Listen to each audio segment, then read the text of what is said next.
Hello again. Today we're doing another vintage league, this time with Doomsday Knights.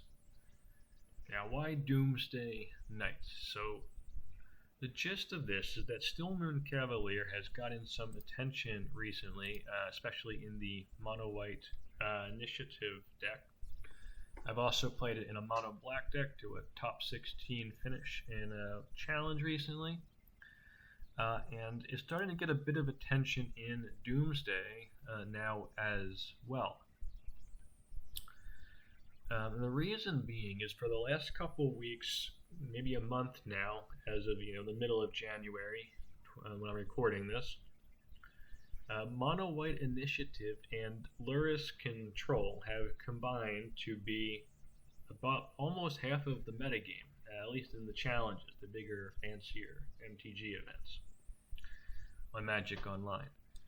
And Stillmoon Cavalier has protection from white and black, so you can't blow it up with an Orcish Bowmaster, you can't Fatal Push it, you can't Swords to Plowshares it, you can't block it with a Frog. It blocks Frog because it has flying.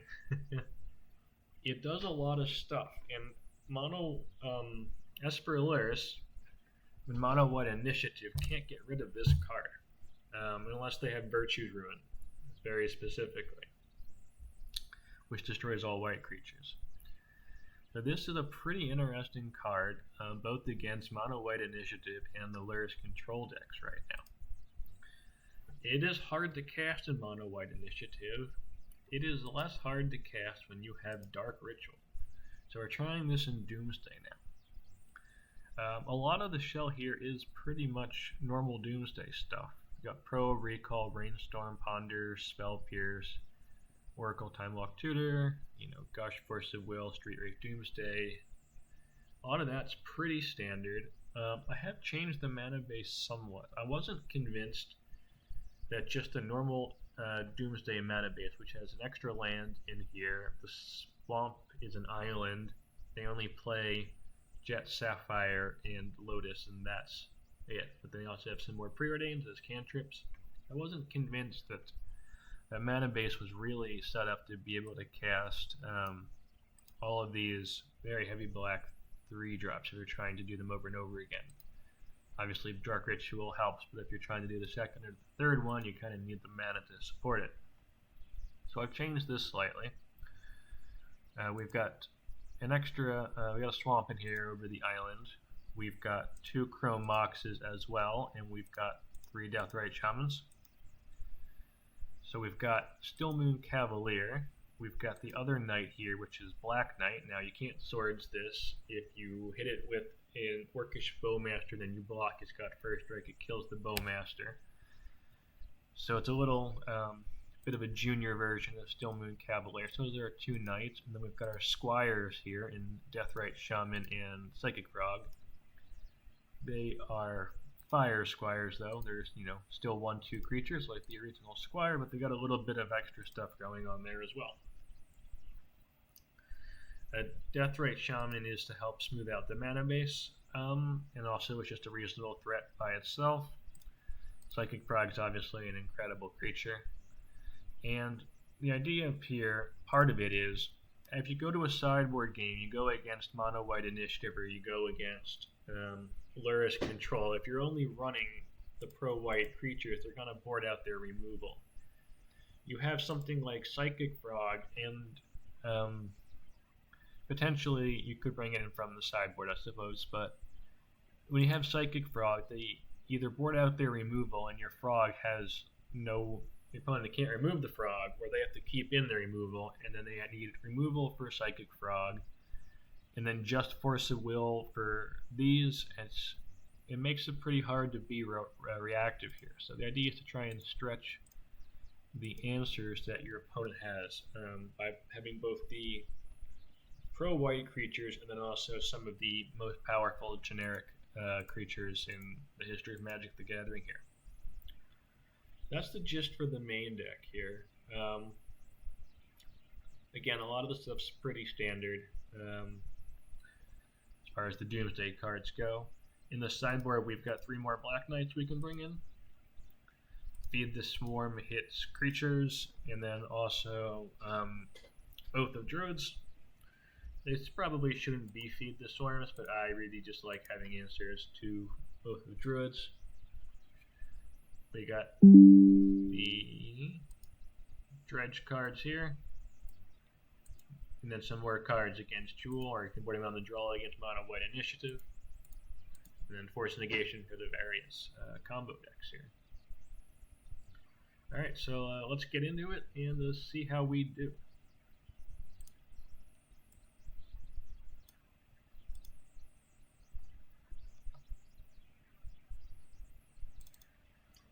Alright, gonna go over to game 1 here of the league, match 1.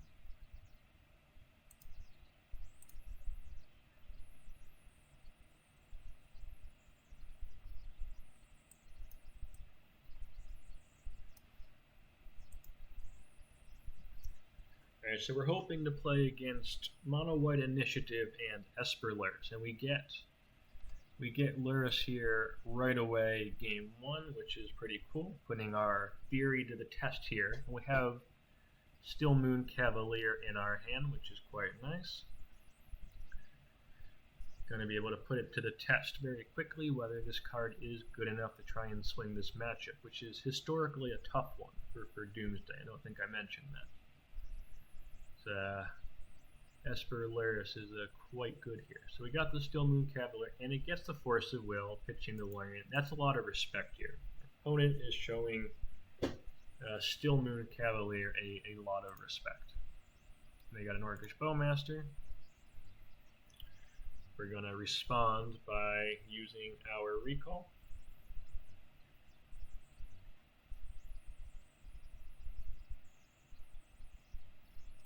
And they also have a Frog. It's a pretty good start and taking off mana.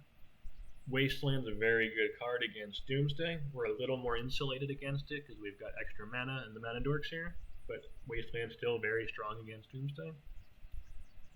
But we've already used their Force. They had to use their Force to take out the Still Moon Cavalier, so we're going to try and get the Doomsday through here. And we do.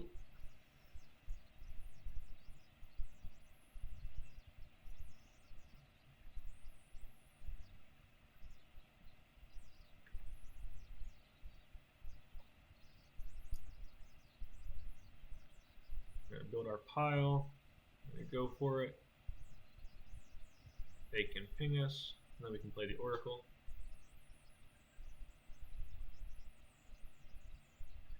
Alright, we got that one.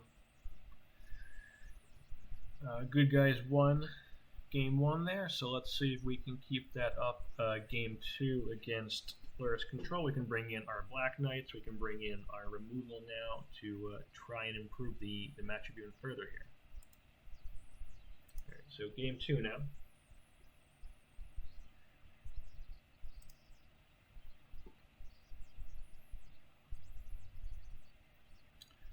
Alright, so we've got a turn 1 Demonic Tutor into a turn 2 Still Moon Cavalier again. Let's test this. Let's see how good Still Moon Cavalier is in this matchup here. They got a turn 1 recall. Alright, and we got another Still Moon Cavalier. We got Demonic Tutor here, and we got good cards in our deck like Ancestral Recall, etc., etc., but this is a Still Moon Cavalier kind of day. That is what we're going for here. We're just going to play the Still Moon Cavaliers, and that should get us over the finish line. Now this is what I'm talking about with the Psychic Frog here too. So presumably they saw Still Moon Cavalier game 1. They're probably siding out some of their removal here, which means that they got to use the Force of Will on the Frog. It's good for us.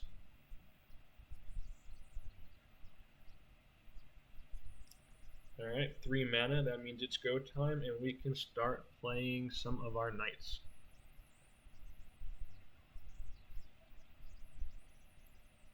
So let's see what they can do here. They're going to try and take us off mana. That's fine.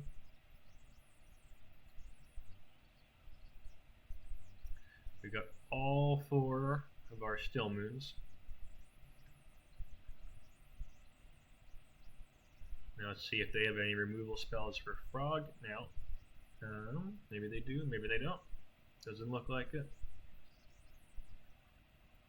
They bought their lurrus there, that's fine. We're just going to swing.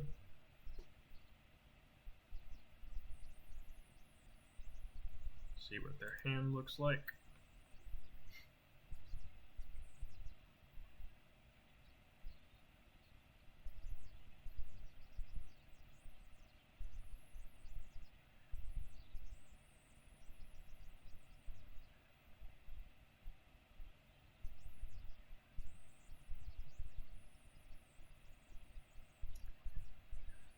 So we're going to go in for the swing here first, see what we draw.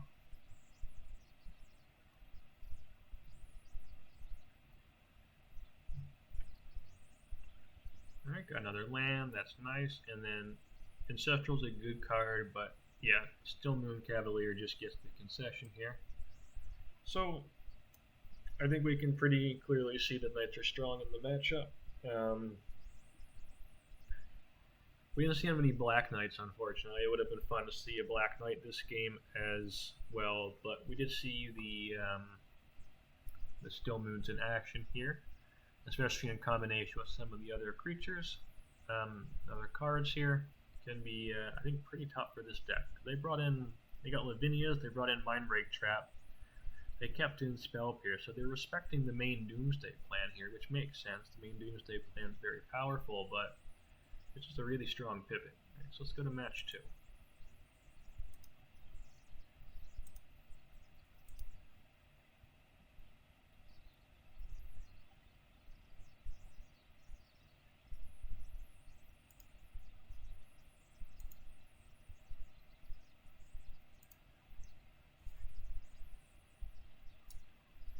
Alright, got to mull the first one. That's okay.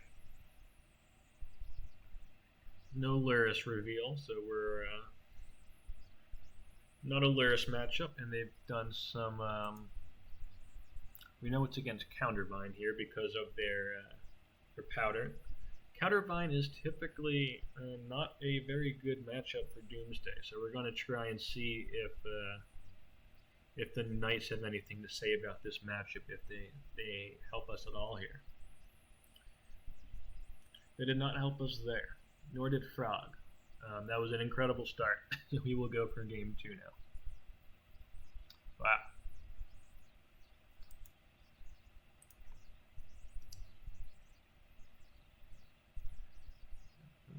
Bring in ley lines, take out some of our pro-white Knights.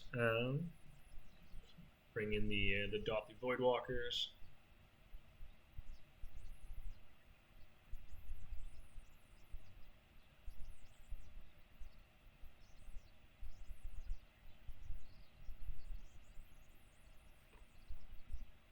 See what they're working with over there. They got protection for the Doomsday, which is fine.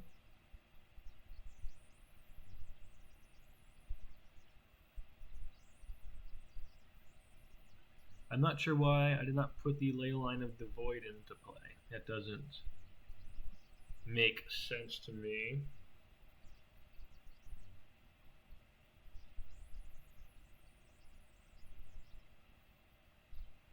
Maybe I thought it was a Doomsday. Probably should have put that into play.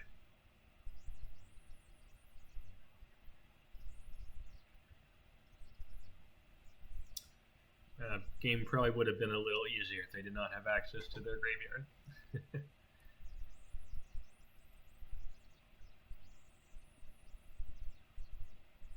But I guess we can't ping them if we would have played correctly here. So we got another ley line. Alright.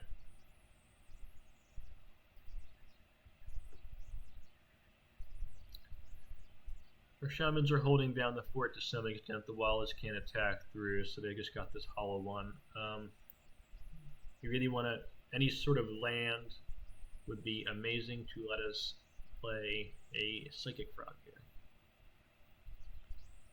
Psychic Frog can pitch enough to be able to be bigger than a hollow one and hold down the fort, but can't do that quite yet.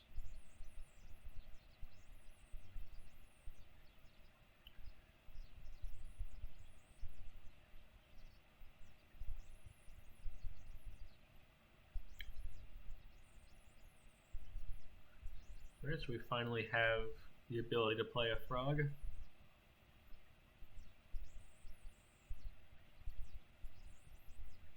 And they're just going to go in. We have to start pitching because we really need to block this hollow one.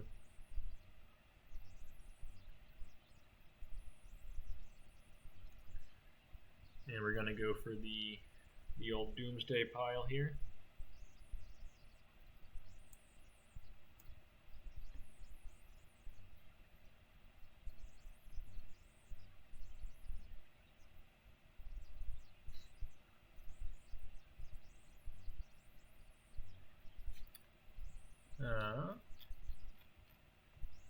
I think the replay broke a little bit. We did win this game. We just drew with the ponder and proceeded to win. So let's go to game 3.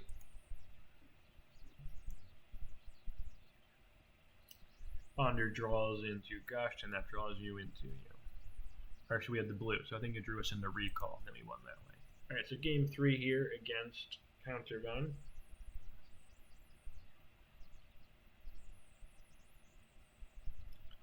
Took a couple mulligans again, that's always helpful. If Countervine does start on 7, it can be extremely tough to win. Alright, we decided to put our ley line into play this time. That's a good idea.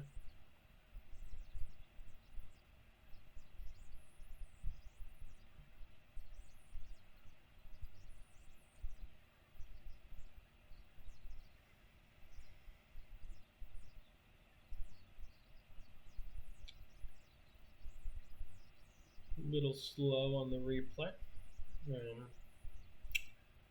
Come on, you can do it. Alright, let's see.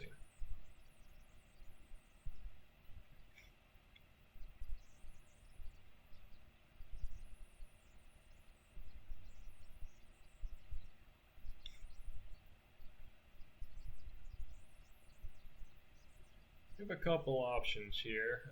We could just fire off the street wraiths right away and save them. The frog's quite nice.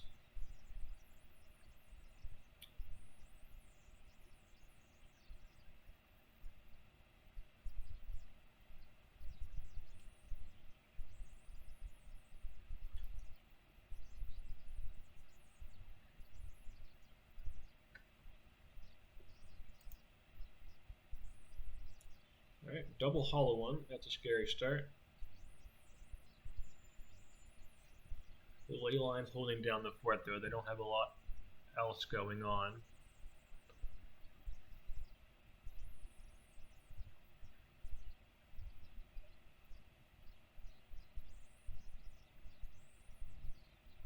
But we are facing down 2 hollow ones, which is scary.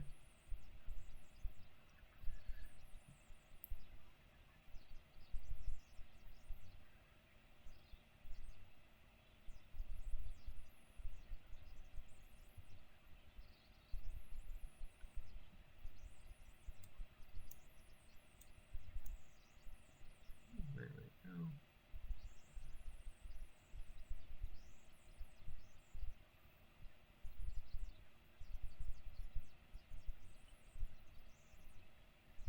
And we can swing, we can draw into our pile here, and then be able to play a Gush. They go for a tricky play here, trying to find a Walla, which they do.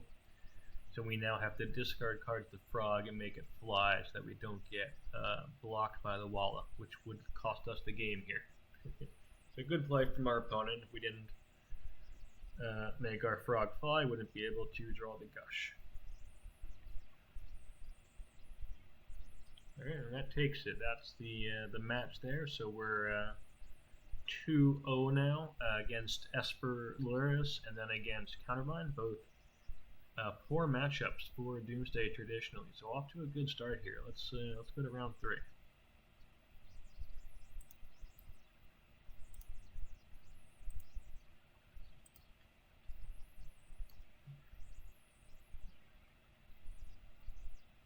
Alright, we've got Montolio here in round 3. Montolio is a really excellent player and also has a very nice YouTube channel, so this is going to be tough. And it looks like they're on with Seat of the Synod there. That's 8 cast, the blue kind of aggro shop sort of deck.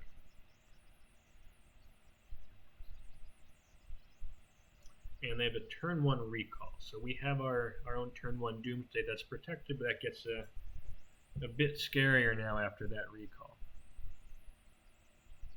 We can protect it with the Spell Pierce. Now, I tank for a while on here, and I end up making a really bad pile. And you're watching this, I would be very interested to know what pile you would make. Now, I also just mess up here. I should have put the Time Walk second, and for some reason I managed to misclick, and the Time Walk is not second, as you will see in a minute. I think if the Time Walk was second, I still would have had a chance, but I am interested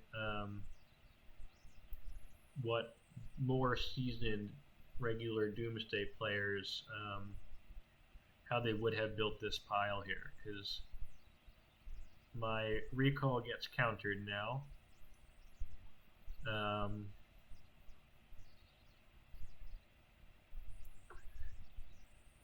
And if I'm going to try and reload next turn, I am wondering what I should have done. I'm wondering, should I have had a Brainstorm there at number 2? I kind of think that might have been a reasonable line here. Obviously, if they've got a counter spell, it doesn't matter at all, but that should have been a Time Walk. Now, if it was a Time Walk, it's one more down in the pile, apparently. You play Time Walk, you draw a card, Thassa's Oracle at 3, you play Thassa's Oracle at 2 in the deck, and you win. So maybe Montolio's drawn another counter at this point, but if he hasn't, then Time Walk does win here. So I think that would, like, if I did one in a misclick, that would have been at least a chance to win this game. But I am interested what people think would have been an actual good pile there, because the one I made did not cut it. Yeah, let's go to game 2.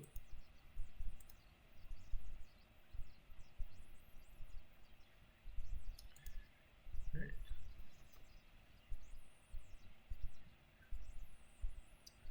Alright, we got turn 1 Frog here. We've got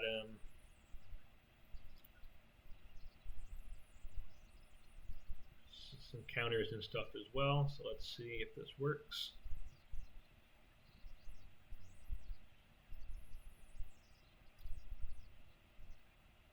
Trying to keep him off the Mox Opal here. Try and buy us some time to draw through an advantage with Frog, because we've got that, but we don't have too much going on. And the opponent's deck has a lot of card advantage in it as well, so hoping to slow them down a little bit. The side note, though, turns on the Saga, which is tough for us.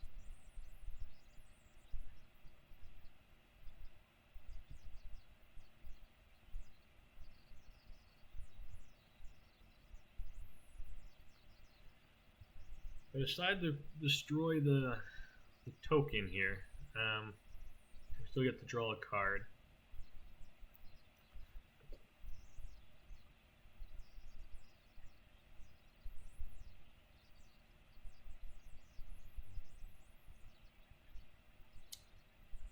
There's a good case that there should be one of the Scry lands in this deck here. Would have been able to bin the Force of Will instead of draw it here.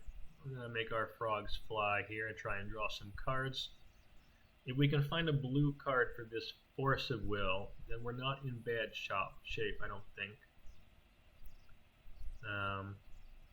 We don't find a blue card for Force of Will. Now we're potentially in trouble if Montolio finds something like that. So the Thought Monitor flies, which is a big problem.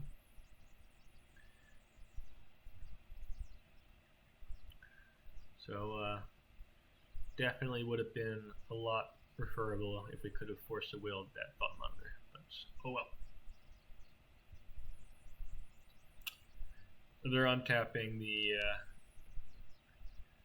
Constrictor, going to kill us, so that's that. 2-1 now. Let's go to round 4. It's a bit unfortunate that I messed up the game 1 pretty badly there, or else we would have had at least a game 3 against Montolio.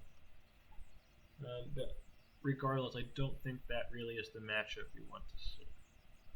And it's not a very common deck either, so I'm not too worried about it. Alright, we got another lurrus matchups here, so hopefully one where our knights might be able to do something, unless it's a combo lurrus. combo lurrus, the Knights aren't quite as good. They're a lot better against some of the more slow, dirtily control lurrus deck. And that is a lot of fast mana there.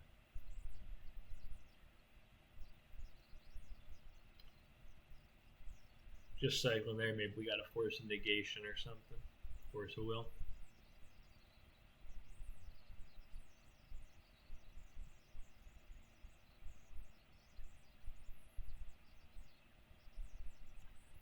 That recall probably off the demonic tutor, and then a paradoxical outcome, and they're just go crazy here.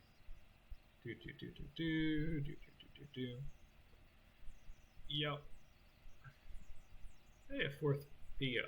Okay, you get the idea. Didn't not go well. Alright, game 2 here against the lurrus PO deck.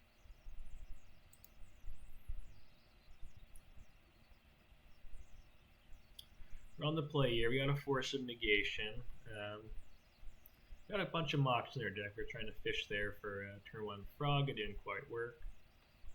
We got a spell pierce, so we can play the turn 2 frog. We can hold up force of negation here, so I'm not overly concerned. Obviously, that could be a problem.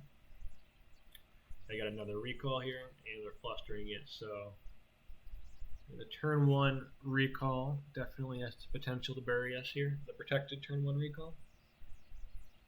At that.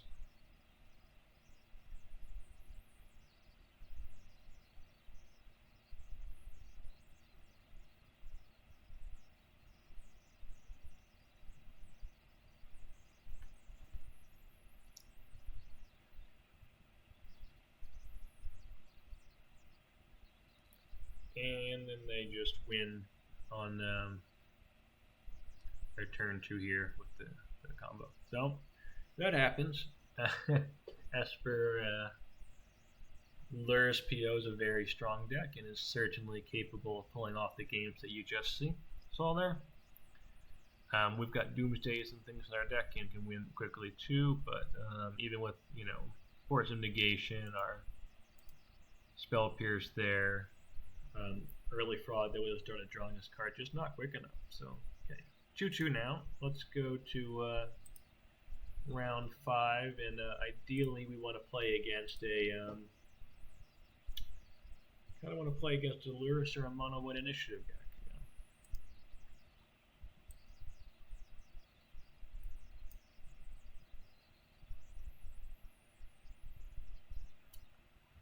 Alright, we're going to try and get our frog down here.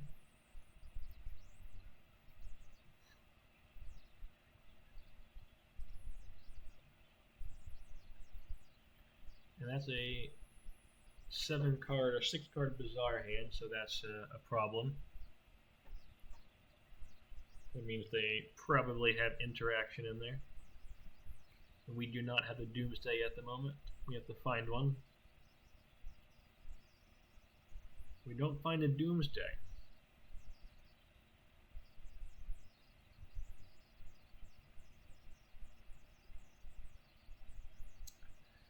So that's bad.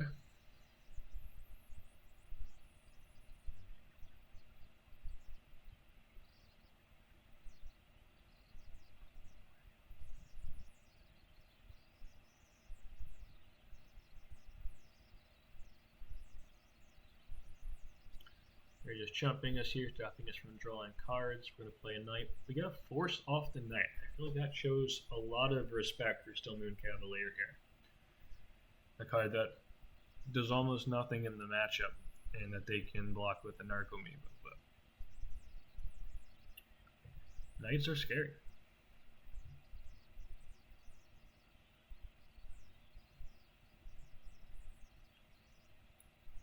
Alright, let's bring in some Dothi Voidwalkers and some Ley Lines and try this again.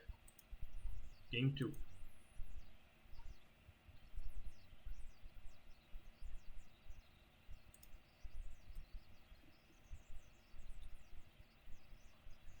Alright, no graveyard hate, but we can win quickly.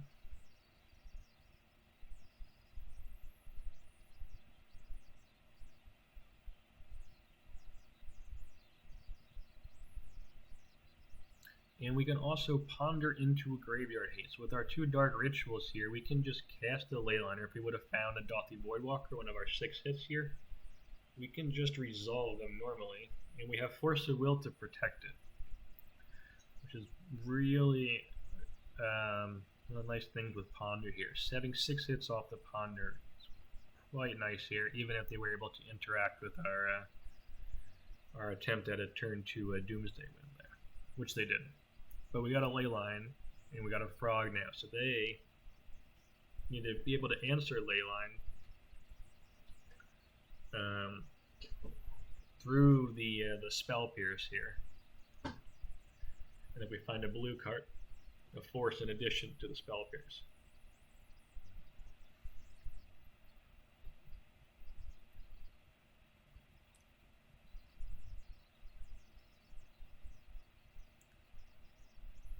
You got a hollow one here, so they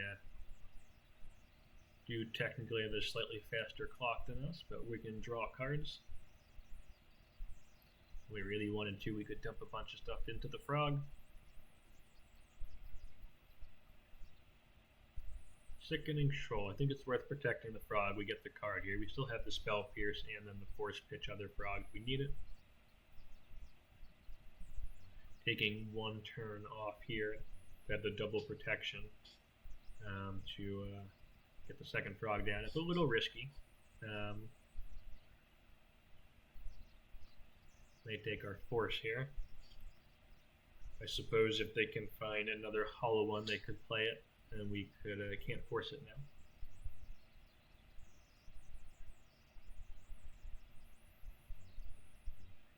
But we're pretty strongly protected without having 1 card in hand here against a Force of Vigor. We don't really have to worry about Force of Vigor at this point.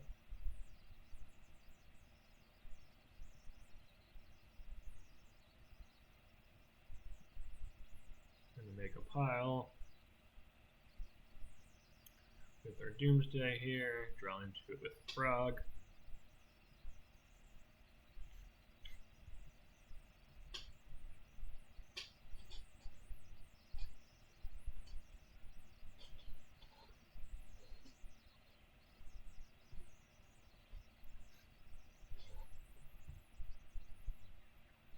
And we got it. Alright, so let's go to game 3. See if we can pull this off again. That was quite nice. Being able to ponder again. How we really won here was to ponder after they took our Doomsday on turn 1 off a 6-card keep from Bazaar. We were able then to ponder into a Leyline. Dauthi Voidwalker would have worked as well, but we found the Leyline. Yeah, so game 3.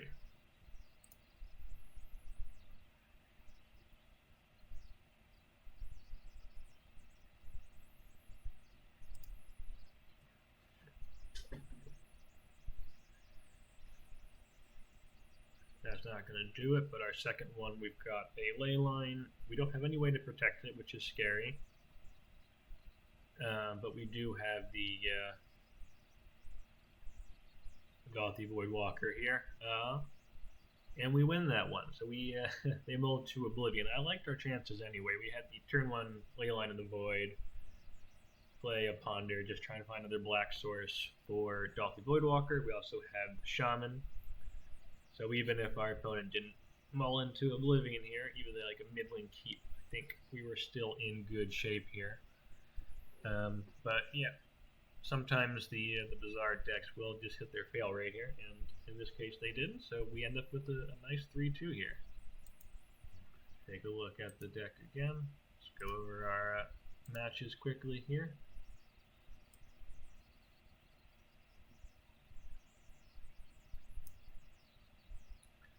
Alright, so we went, make this a bit bigger. How do we zoom in? Control plus plus. Okay. Yeah, so against Cincy, that was the Esper Lurrus. We went 2-0 there. That was, I think, the really strong showing for the Knights.